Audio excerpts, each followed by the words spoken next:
आप सभी को जय मसीह की। द बाइबल पोर्शन में आपका स्वागत है। हमारा आज का वचन है उत्पत्ति की पुस्तक 38वां अध्याय वचन 12 से 30। बहुत समय के बीतने पर यहूदा की पत्नी जो शुआ की बेटी थी वह मर गई। फिर यहूदा शोक के दिन बीतने पर अपने मित्र हीरा अदुल्लाम वासी समेत अपनी भेड़ बकरियों का ऊन कतरने वालों के पास तिम्नाथ को गया। और तामार को यह समाचार मिला, तेरा ससुर अपनी भेड़ बकरियों का ऊन कतराने के लिए तिम्नाथ को जा रहा है। तब उसने यह सोचकर कि शेला सियाना तो हो गया, पर मैं उसकी स्त्री नहीं होने पाई, अपना विधवापन का पहरावा उतारा और घूंघट डालकर अपने को ढांप लिया और एनेम नगर के फाटक के पास जो तिम्नाथ के मार्ग में है जा बैठी। जब यहूदा ने उसको देखा, उसने उसको वैश्या समझा, क्योंकि वह अपना मुंह ढांपे हुए थी। वह मार्ग से उसकी ओर फिरा और उससे कहने लगा, मुझे अपने पास आने दे, क्योंकि उसे यह मालूम न था कि वह उसकी बहू है। उसने कहा, यदि मैं तुझे अपने पास आने दूं तो तू मुझे क्या देगा? उसने कहा, मैं अपनी बकरियों में से बकरी का एक बच्चा तेरे पास भेज दूंगा। तब उसने कहा, भला उसके भेजने तक क्या तू हमारे पास कुछ रेहन रख जाएगा? उसने पूछा, मैं तेरे पास क्या रेहन रख जाऊं? उसने कहा, अपनी मुहर और बाजूबंद और अपने हाथ की छड़ी। तब उसने उसको ये वस्तुएं दे दी और उसके पास गया और वह उससे गर्भवती हुई।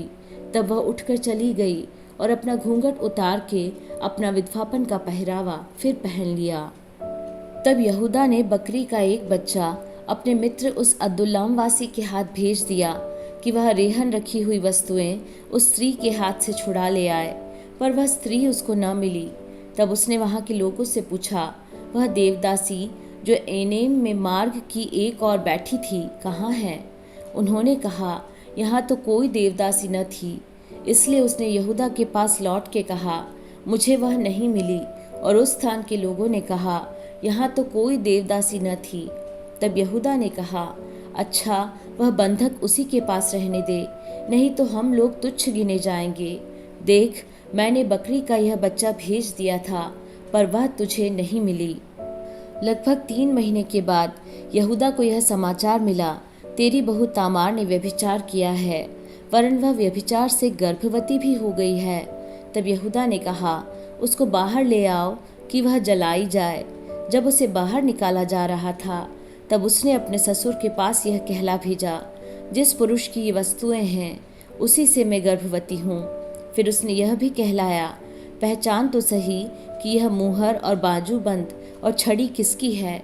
यहूदा ने उन्हें पहचान कर कहा, वह तो मुझसे कम दोषी है, क्योंकि मैंने उसका अपने पुत्र शेला से विवाह न किया और उसने उससे फिर कभी प्रसंग न किया।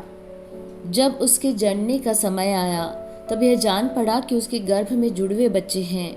और जब वह जनने लगी, तब एक बालक का हाथ बाहर आया और धाय ने लाल सूत लेकर उसके हाथ में यह कहते हुए बांध दिया, पहले यही उत्पन्न हुआ।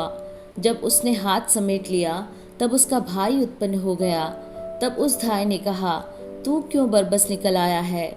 इसलिए उसका नाम पेरेस रखा गया।